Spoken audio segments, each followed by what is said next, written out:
नमस्कार दोस्तों, स्वागत है सिक्स माइल ट्रेवल्स की 12 ज्योतिर्लिंग यात्रा श्रृंखला के छठे भाग में।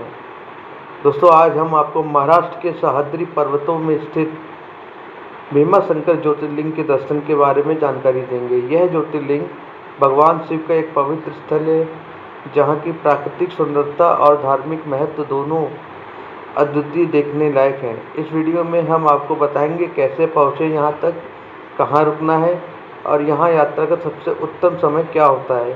तो आइए शुरू करते हैं।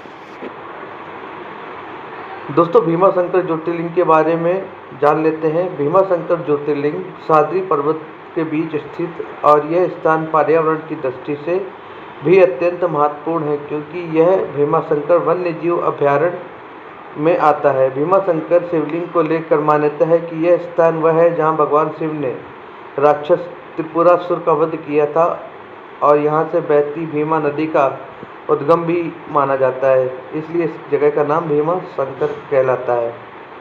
भीमाशंकर ज्योतिर्लिंग की यात्रा के लिए कई मार्ग है। आप हवाई, रेल या सड़क मार्ग से भी यहाँ तक पहुँच सकते हैं। तो आइए जान लेते हैं हवाई मार्ग के बारे में। निकटतम हवाई अड्डा पुणे इंटरनेशनल एयरपोर्ट है, जो भीमाशंकर से लगभग 110 किलोमीटर की दूरी पर है। पुणे हवाई अड्डे से आप टैक्सी, बस या आप प्राइवेट कैब करके भीमाशंकर पहुंच सकते हैं। दूसरा हवाई मार्ग सबसे अच्छा उपयुक्त माना जाता है, जो कि मुंबई इंटरनेशनल हवाई अड्डा। यहां से भीमाशंकर की दूरी 255 किलोमीटर है, जहां से भी आप बस, टैक्सी या प्राइवेट कैब करके आसानी से पहुंच सकते हैं। उसके बाद बात कर लेते हैं दोस्तों रेल मार्ग की। पुणे रेलवे स्टेशन निकटतम मुख्य रेलवे स्टेशन है भीमाशंकर पहुंचने के लिए, जो कि 110 किलोमीटर की दूरी पर स्थित है। भीमाशंकर से पुणे से भीमाशंकर तक पहुंचने के लिए आप पुणे के बस स्टैंड या निजी वाहन या फिर आप टैक्सी के जरिए आ जाते हैं। और भी बहुत सारी सुविधाएं हैं, जैसे सरकारी बसें भी यहाँ पे आसानी से उपलब्ध हैं। अब बात दोस्तों कर लेते हैं सड़क मार्ग की। भीमाशंकर पुणे से लगभग 110 किलोमीटर और मुंबई से लगभग 210 किलोमीटर की दूरी पर स्थित है। आप अपनी गाड़ी से भी यहां आराम से पहुंच सकते हैं। पुणे और मुंबई से भीमाशंकर के लिए सीधी बस सेवाएं भी उपलब्ध हैं। अब आप दोस्तों यहां आ चुके हैं, तो यहां ठहरने की व्यवस्था के बारे में बात कर लेते हैं।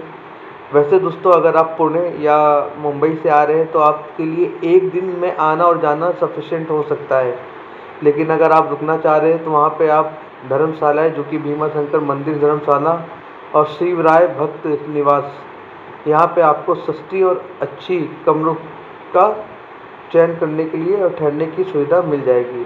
बाकी आपके बजट के हिसाब से प्राइवेट होटल्स भी वहाँ पे उपलब्ध हैं।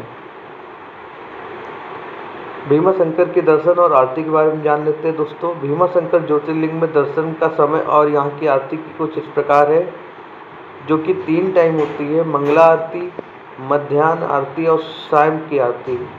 जो कि सुबह 5:30 पे मंगला आरती होती है, मध्य आरती दोपहर 12 बजे और शाम की आरती शाम को 7:30 बजे होती है। भीमाशंकर मंदिर का वातावरण बेहद ही शांत और सुंदर है, आध्यात्मिक होता है। यहाँ पर हर साल महाशिवरात्रि के समय विशेष आयोजन भी किए जाते हैं। प्रमुख आकर्षण स्थल की बात कर लेते हैं। भीमाशंकर ज्योतिर्लिंग के दर्शन के अलावा यहाँ के अन्य प्रमुख आकर्षण स्थल भी हैं, जो कुछ इस प्रकार हैं और आपकी यात्रा को और भी विशेष बना देंगे, जो कि भीमाशंकर वन्यजीव अभयारण्य। इस अभयारण्य में आपको पश्चिमी घाट यानी कि वेस्टर्न घाट की समृद्ध जैव विविधता देखने को मिलेगी। यहाँ का मुख्य आकर्षण विशालकाय श्री भीमा बंदर है। दूसरा है गुप्त काशी भीमाशंकर मंदिर से कुछ दूरी पर स्थित यह शिवलिंग पहाड़ी चट्टानों में छुपा हुआ है, जो कि एक छुपी हुई जंगलों के रास्ते से जाया जाता है।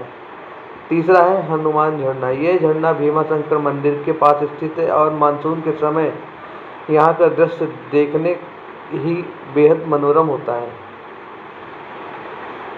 यात्रा के लिए कुछ सुझाव देना चाहता हूँ। भीमाशंकर की यात्रा को सुखद बनाने के लिए कुछ सुझाव बहुत ज़रूरी हैं, जिन्हें आप ध्यान पर रख कर जाएंगे तो आपकी यात्रा और सुखद और मंगलमय रूप से संपूर्ण होगी। जैसे कि मौसम का ध्यान रखें, मानसून के समय का यहाँ का मौसम ठंडा और हरा भरा होता है, जो भीमा शंकर की सुंदरता तो बढ़ा देता है, लेकिन बारिश के मौसम में रास्ते फिसलन भरे हो सकते हैं, इसलिए सावधानी बरतें और अच्छे ट्रैकिंग शूज़ पहनकर ही जाएं।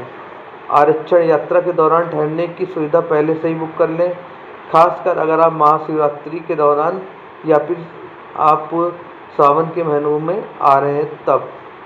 सर्दियों का समय अक्टूबर से मार्च के बीच का होता है, जो कि भीमा शंकर की यात्रा के लिए सबसे उपयुक्त होता है, क्योंकि इस समय मौसम ठंडा और सुखद रहता है और ज़्यादा भीड़ भी नहीं रहती है।